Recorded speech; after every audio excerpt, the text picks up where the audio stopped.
Chapter 6, Section 7, Changing Political Parties. Political factions, from which organized parties involved, began to appear almost immediately after the establishment of the federal government. Those who supported President Washington and his administration would form the Federalist Party, while those in opposition joined the emerging Jeffersonian Democratic-Republican Party. By the 1820s, the Federalists had lost popular support, and the Democratic Republicans had split into factions, eventually forming the Democrats and the Whigs. Though the Whig Party lasted only a short time, it has had a lasting impact on American democracy. When the Whig Party collapsed, many of its members formed the modern Republican GOP Party and elected Abraham Lincoln as the first Republican president. During the Great Depression in the 1930s, the electorate divided along economic lines. Wealthy voters were likely to vote Republican, and less wealthy voters, including a large number of Southerners, were more likely to vote Democratic. A significant shift in party allegiance by a large number of citizens is known as a realignment.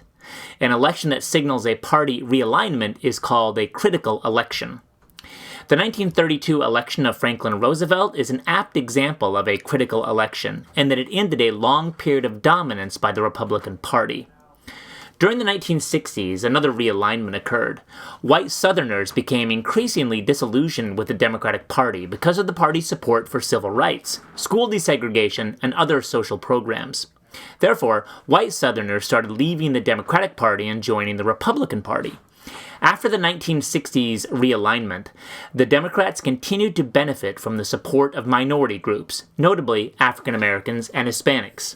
The Democrats have also benefited from an increase in support from women and young voters over the past 3 decades.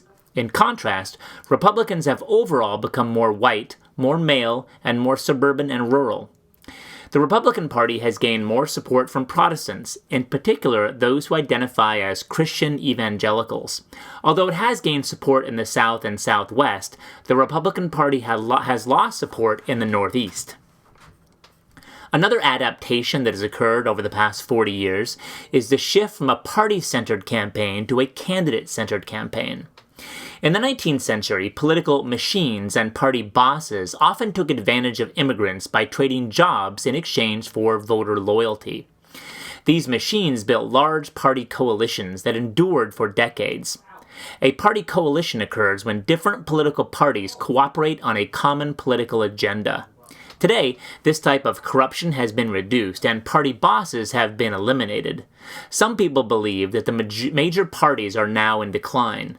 Party loyalty is no longer critical for economic advancement, and easy movement across the country has fragmented loyalties to state and local political parties. An increasing number of independents, lower levels of voter turnout, and voter distrust of political parties have likewise weakened the political influence of the parties. In the years before television and social media, voters typically received information about a candidate directly from the candidate or someone working on behalf of the candidate. The parties were extremely important organizers of this grassroots or boots-on-the-ground type of campaigning, in which ordinary citizens advocate for a candidate or issue. Today, campaigns are mostly conducted through mass media channels and consequently have become less dependent on the work done by political parties. Candidates themselves form their own political organizations, professional campaigns that work for the candidate rather than for the party. Both Presidents Barack Obama and Donald Trump have shown that parties have become increasingly dependent on candidates who can generate their own enthusiasm and fundraising.